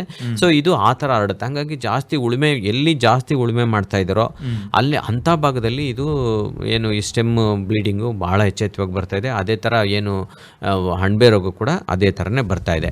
ಇದಕ್ಕೆ ನಾವು ಏನು ನಮ್ಮಲ್ಲಿ ಈಗ ಅದಕ್ಕೆ ನಾವು ಎಗನೆಸ್ಟ್ ಆಗಿ ಈಗ ಫಂಗಸ್ ಡೆವಲಪ್ ಮಾಡ್ಕೊಂಡು ಈಗ ಟ್ರೈಕೋಡರ್ಮಾ ಅಂತ ಮತ್ತು ಸುಡೋಮಾನಸ್ ಅಂತ ಇವು 2 ಭಾಳ ಎಫೆಕ್ಟಿವ್ ಆಗಿ ಕೆಲಸ ಮಾಡ್ತೀವಿ. ಕೆಮಿಕಲ್ಗಿನ್ನ ಭಾಳ ಎಫೆಕ್ಟಿವ್ ಆಗಿ ಕೆಲಸ ಮಾಡ್ತೀವಿ. ಕೆಮಿಕಲ್ಸು ಕೂಡ ಇದೆ. ಕೆಮಿಕಲ್ಸು ಯಾವುದೇ ಕೆಮಿಕಲ್ ಆದರೂ ಕೂಡ ಅದಕ್ಕೊಂದು 21 ರಿಂದ 30 ದಿನ ಟೈಮ್ ಇರುತ್ತೆ. ಅಲ್ಲಿವರೆಗೂ ಅದಷ್ಟೇ ಎಫೆಕ್ಟಿವ್ ಆಗಿ ಕೆಲಸ ಮಾಡುತ್ತೆ, ಆಮೇಲೆ ಕೆಲಸ ಮಾಡಲ್ಲ. ಹಾಗಾಗಿ ನಾವು ಈ ಟ್ರೈಕೋಡರ್ಮಾ ಅನ್ನೋ ಒಂದು ನ್ಯಾಚುರಲ್ ಈ ಫಂಗಸ್ ಏನಿದೆ ಅದನ್ನು ಕೊಟ್ಟಿಗೆ ಗೊಬ್ಬರದಲ್ಲಿ ಹಾಕಿ, ಕೊಟ್ಟಿಗೆ ಗೊಬ್ಬರದಲ್ಲಿ ಅದನ್ನು ಮಲ್ಟಿಪ್ಲೈ ಮಾಡಿ ಪ್ರತಿ ಗಿಡಕ್ಕೆ ಏನು ಬೇವಿನ ಹಿಂಡಿ ಜೊತೆ ಅಥವಾ ಕೊಟ್ಟಿಗೆ ಗೊಬ್ಬರ ಜೊತೆ ಮಿಕ್ಸ್ ಮಾಡಿ ಹಾಕೋದ್ರಿಂದ ಅದ್ರದ್ದು ಒಂದು ಸಾವಯವ ಅಂಶನೂ ಕೂಡ ಗಿಡಕ್ಕೆ ಹೋಗುತ್ತೆ. ಎರಡನೇದು ಈ ಟ್ರೈಕೋಡರ್ಮಾ ಎಲ್ಲೆಲ್ಲಿ ಅಪ್ಲೈ ಮಾಡಿದಾರೋ ಅದು ಆ ಸ್ಟೆಮ್ ಬ್ಲೀಡಿಂಗ್ ಫಂಗಸ್ ಮೇಲೆ ಅಥವಾ ಇದ್ರ ಮೇಲೆ ಭಾಳ ಎಫೆಕ್ಟಿವ್ ಆಗಿ ಕೆಲಸ ಮಾಡಿದೆ ಅಂತ ವೈಜ್ಞಾನಿಕವಾಗಿ ಈಗ ಪ್ರೂವ್ ಆಗಿದೆ. ಹಾಗಾಗಿ ರೈತರು ಇದು ಟ್ರೈಕೋಡರ್ಮಾನು ಕೂಡ ನಮ್ಮಲ್ಲಿ ಬಯೋ ಸೆಂಟರ್ಸ್ ಅಂತ ಹಾರ್ಟಿಕಲ್ಚರ್ ಡಿಪಾರ್ಟ್ಮೆಂಟಲ್ಲಿ ಭಾಳ ಡಿಸ್ಟ್ರಿಕ್ಟ್ ಹೆಡ್ ಕ್ವಾರ್ಟರ್ಸ್ ಅಲ್ಲಿ ಬಯೋ ಸೆಂಟರ್ಸ್ ಅಂತ ಇದೆ. ಸೊ ಅಂಥ ಭಾಗದಲ್ಲಿ ಭಾಳ ರಿಯಾಯಿತಿ ದರದಲ್ಲಿ 70 ರಿಂದ 80 ರೂಪಾಯಿ 1 kg ಅಷ್ಟೇ. ಎಕರೆಗೆಲ್ಲ ಜಾಸ್ತಿ 4 ರಿಂದ 5 kg ಸಾಕು. ಒಂದು ಟ್ರಾಕ್ಟರ್ ಕೊಟ್ಟಿಗೆ ಗೊಬ್ಬರಕ್ಕೆ ಇದನ್ನಲ್ಲಿ ಮಿಕ್ಸ್ ಮಾಡಿ ಒಂದು 25 ದಿನ 30 ದಿನ ಅದಕ್ಕೆ ಚೆನ್ನಾಗಿ ತೇವಾಂಶ ಕಾಪಾಡಿ ಅದನ್ನು ಮಲ್ಟಿಪ್ಲೈ ಮಾಡಿ 50 ರಿಂದ 60 kg ಒಂದು ಗಿಡಕ್ಕೆ ಕೊಟ್ಟಿಗೆ ಗೊಬ್ಬರದ ಮುಖಾಂತರ ಈ ಟ್ರೈಕೋಡರ್ಮನ ಅಥವಾ ಸುಡೋಮಾನಸ್ನ ಇನ್ನೊಂದು AMC ಅಂತ ಬಂದಿದೆ, ಇದನ್ನೆಲ್ಲ ಅಪ್ಲೈ ಮಾಡೋದ್ರಿಂದ ಈ ರೋಗನೂ ಕೂಡ ನಿಯಂತ್ರಣ ಮಾಡ್ಬೋದು. ಎರಡನೇದು ಇದ್ರ ಜೊತೆಗೆ ನಾವು ಅದ್ರ ಗಿಡದ್ದು ಪೋಷಕಾಂಶ ಕೂಡ ಕಾಪಾಡಬೇಕು. ಸಾಯಿಲ್ ಹೆಲ್ತ್ ಕೂಡ ಕಾಪಾಡಿದರೆ ಅದು ಈ ರೋಗಕ್ಕೆ ಅದಕ್ಕೆ ಒಂದು ಇಮ್ಯೂನ್ ಸಿಸ್ಟಮ್ ಬರುತ್ತೆ, ಅಂದರೆ ಅದು ರೋಗ ನಿರೋಧಕ ಶಕ್ತಿ ಕೂಡ ಬರುತ್ತೆ. ಅದು ಈಗ ಗಿಡಕ್ಕೆ ಶಕ್ತಿ ಇಲ್ಲ ಅಂದು ಟ್ರೀಟ್ಮೆಂಟ್ ಕೊಟ್ಟರು ಕೂಡ ಅದು ಏನು ಅಷ್ಟು ಉಪಯೋಗ ಆಗಲ್ಲ. ಫಸ್ಟ್ ಏನು ಮಾಡಬೇಕು, ಭೂಮಿ ಫಲವತ್ತತೆ ಇಂಪ್ರೂವ್ ಮಾಡಬೇಕು, ಗಿಡಗಳಿಗೆ ಪೋಷಕಾಂಶ ಕೊಡಬೇಕು, ಆಮೇಲೆ ಟ್ರೀಟ್ಮೆಂಟ್ ಮಾಡಬೇಕು ಅಥವಾ 3 ಒಟ್ಟಿಗೆನಾದ್ರು ಮಾಡಬೇಕು. ಹೀಗೆ ಮಾಡಿದರೆ ಖಂಡಿತ ರೋಗ ಕೀಟ ಬಾಧೆನ ಖಂಡಿತವಾಗ್ಲೂ ನಾವು ಕಂಟ್ರೋಲ್ ಮಾಡ್ಬೋದು. ಇಳುವರಿ ಫಸ್ಟ್ ಹೆಲ್ತ್ ಇಂಪ್ರೂವ್ಮೆಂಟ್ ಮಾಡ್ಕೋಬೇಕು, ಆಮೇಲೆ ಇಳುವರಿ ಆಟೋಮೆಟಿಕ್ಕಾಗಿ ಸಿಕ್ಕುತ್ತೆ ಸರ್. ಒಟ್ಟಾರೆಯಾಗಿ ಸಾರಾಂಶ ರೂಪದಲ್ಲಿ ಏನು ಹೇಳಕ್ಕೆ ಇಷ್ಟಪಡ್ತೀರಾ ಸರ್ ತೆಂಗಿನ ಬೆಳೆಯಲ್ಲಿ ಕೀಟ ಮತ್ತು ರೋಗದ ಒಂದು ಬಾಧೆ ಮತ್ತು ಅದರ ನಿರ್ವಹಣೆಗೆ? ಈಗ ನಾವು ಹೇಳ್ತೀನಿ, ನಾವು ತೆಂಗಿಗೆ ಹಾರೈಕೆ ಬಹಳ ಕಮ್ಮಿ ಮಾಡಿರೋದ್ರಿಂದ ಈ ರೋಗ ಕೀಟ ಇದೆಯೇ ವಿನಃ ನಾವು ಮಣ್ಣಿನ ಫಲವತ್ತತೆನ ಇಂಪ್ರೂವ್ ಮಾಡ್ಕೊಂಡು ಗಿಡಗಳದ್ದು ಹೆಲ್ತ್ನ ಇಂಪ್ರೂವ್ ಮಾಡಿದ್ರೆ ಖಂಡಿತ ರೋಗ ಕೀಟ ಕಂಪ್ಲೀಟ್ಲಿ ಹೋಗುತ್ತೆ ಅಂತ ನಾನು ಹೇಳಲ್ಲ. ಬಟ್ ಖಂಡಿತವಾಗ್ಲೂ ಅದನ್ನ ಮ್ಯಾನೇಜ್ ಮಾಡ್ಬೋದು. ಯಾವುದೇ ಇಳುವರಿನಲ್ಲಿ ನಿಮ್ಮ ಆದಾಯದಲ್ಲಿ ಯಾವುದೇ ಕಾಂಪ್ರಮೈಸ್ ಇಲ್ಲದೆ ಈ ರೋಗ ಕೀಟನ ಖಂಡಿತವಾಗ್ಲೂ ನಾವು ಕಾಂಪ್ರಮೈಸ್ ಮಾಡದೆ ನಾವು ಇದನ್ನ ಯಶಸ್ವಿಯಾಗಿ ನಾವು ನಿಜವಾಗ್ಲೂ ಆದಾಯನ ಕೂಡ ಇದರಲ್ಲಿ ಪಡೆಯೋಂಥ ಬೆಳೆ ಅಂತ ನಾನು ಯಾವುದೇ ಇದರಿಲ್ಲದೆ ಹೇಳ್ತೀನಿ ಸರ್. ತಮ್ಮ ದೂರವಾಣಿ ಸಂಖ್ಯೆ, ತಮ್ಮನ್ನು ಸಂಪರ್ಕಿಸುವುದಾದರೆ ದೂರವಾಣಿ ಸಂಖ್ಯೆ ಕೊಡಿ ಸರ್. 9380794610. ರೈತ ಬಾಂಧವರೇ, ಇದು ಆಗಿತ್ತು ಡಾಕ್ಟರ್ ಜಯದೇವ್ ಅವರ ಜೊತೆಗೆ ತೆಂಗಿನ ಬೆಳೆಯಲ್ಲಿ ಪ್ರಮುಖ ಕೀಟ ಮತ್ತು ರೋಗಗಳ ಕುರಿತು, ಜೊತೆಗೆ ತೆಂಗಿನ ಒಂದು ಪ್ರಾಮುಖ್ಯತೆ ಕುರಿತು, ಚಿಕ್ಕಮಗಳೂರು ಜಿಲ್ಲೆಯಲ್ಲಿ ಯಾವ ಒಂದು ಚಿತ್ರಣ ಇದೆ ತೆಂಗಿನ ಬೆಳೆ ಅಂತ ಹೇಳಿಬಿಟ್ಟು ಸಂಪೂರ್ಣ ಒಂದು ಮಾಹಿತಿಯನ್ನು ನಮ್ಮ ಕೇಳುಗರಿಗೆ ಇವರು ತಿಳಿಸ್ಕೊಟ್ಟಿದ್ದಾರೆ. ಭದ್ರಾವತಿ ಆಕಾಶವಾಣಿ FM ಕೇಂದ್ರದಿಂದ ತಮಗೆ ಮತ್ತೊಮ್ಮೆ ಧನ್ಯವಾದಗಳನ್ನ ಅರ್ಪಿಸುತ್ತಾ ನಮಸ್ಕಾರ sir. Thank you sir. Thank you very much sir. ರೈತ ಬಾಂಧವರೇ ಹಾಗೂ ಕೇಳುಗರೆ, ಪ್ರತಿದಿನ ಸಂಜೆ 6:50ಕ್ಕೆ ಮೂಡಿಬರುವ ಕೃಷಿ ರಂಗ ಕಿಸಾನ್ವಾಣಿ ಕಾರ್ಯಕ್ರಮ ಭದ್ರಾವತಿ ಕೇಂದ್ರದಿಂದ ಯಾವ ರೀತಿಯಾಗಿ ಮೂಡಿ ಬರ್ತಾ ಇದೆ, ಮತ್ತು ಈ ಕಾರ್ಯಕ್ರಮದ ಕುರಿತು ನಿಮ್ಮ ಅನಿಸಿಕೆ, ಅಭಿಪ್ರಾಯ, ಸಲಹೆ, ಸೂಚನೆ ಏನಾದರೂ ಇದ್ದಲ್ಲಿ ನಮ್ಮ ವಾಟ್ಸಪ್ ನಂಬರಿಗೆ ಇದನ್ನು ನೀವು ಬರೆದು ತಿಳಿಸಬಹುದು. ನೀವು ಬರೆದು ಕಳಿಸಿದ ಮಾಹಿತಿಯನ್ನು ಅದೇ ಕಾರ್ಯಕ್ರಮದಲ್ಲಿ ಪ್ರಸಾರ ಮಾಡಲಾಗುವುದು. ನಮ್ಮ ವಾಟ್ಸಪ್ ಸಂಖ್ಯೆ ಹೀಗಿದೆ: 9481572600. ಇನ್ನೊಮ್ಮೆ ಕೇಳಿ: 9481572600.